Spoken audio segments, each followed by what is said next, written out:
If your car suddenly ran off the road and into one of South Florida's many lakes and canals, would you be able to get out alive?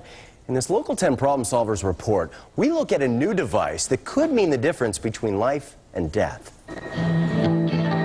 On a Sunday afternoon in late May, a woman drives her car down Pines Boulevard across US 27 and into a canal.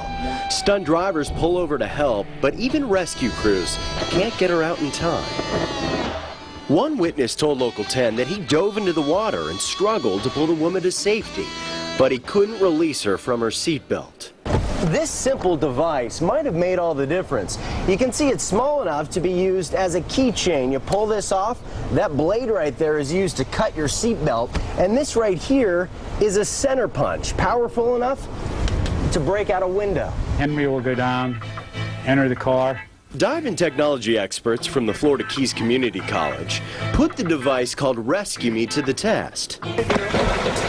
They venture 30 feet down in water full of silt to a sunken car. It's an example of the worst a driver might face. Though hard to see, the driver acting as the victim is able to cut the seatbelt with a tool, then turn it around to use the spring-loaded end to punch out the window. I was able to go through 2 windows in one shot, which was unbelievable. It just instantly took care of 2 windows, side by side, one on top of the other. I haven't found anything yet that works like this. To get a better look at how it works, here's a car and driver out of water.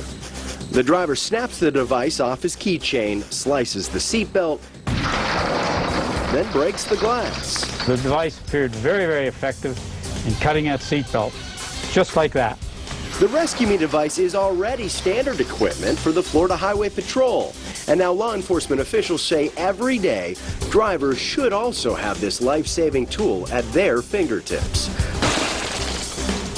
Remember, the difference between this and other devices is that it's small enough to be on your keychain, so it's right in front of you.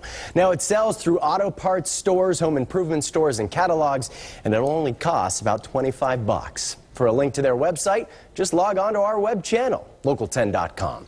Local 10 News at 6 starts right now.